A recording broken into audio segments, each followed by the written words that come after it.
Okay, so Travelers, Season 3, the conclusion of the series, um, does not necessarily mean it's the end of the world.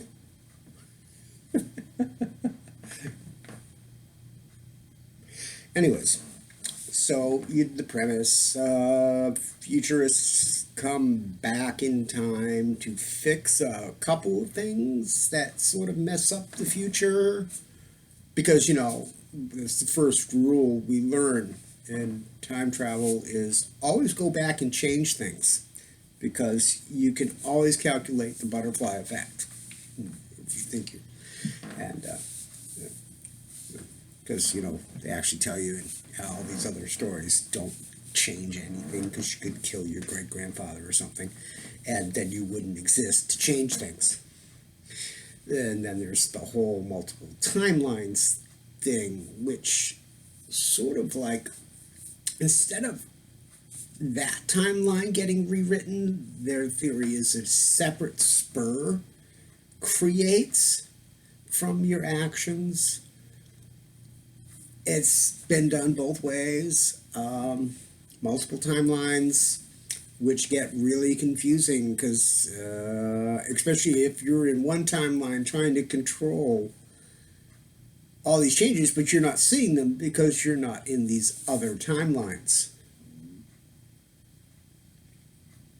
Because you've changed something, you've killed yourself, essentially. The need for you may not exist if you were successful. This is a construct of time travel and multiple dimensional timeline thingy, which is a little different than, multiple universes, which is just basically there's infinite number of Earths,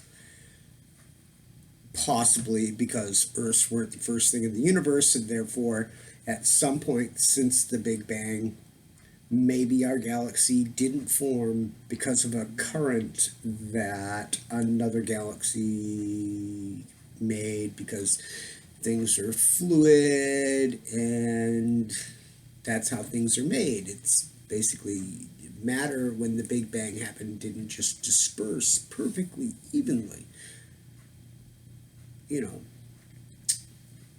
Like when you spill water on a flat surface and it just sort of goes out there. But it's not actually a circle, is it? It's sort of like misshapen, and because it's hitting the floor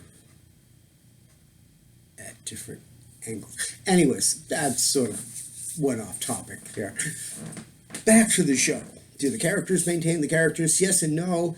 Were there things near the conclusion that were so obvious that were ignored? Yes, there were.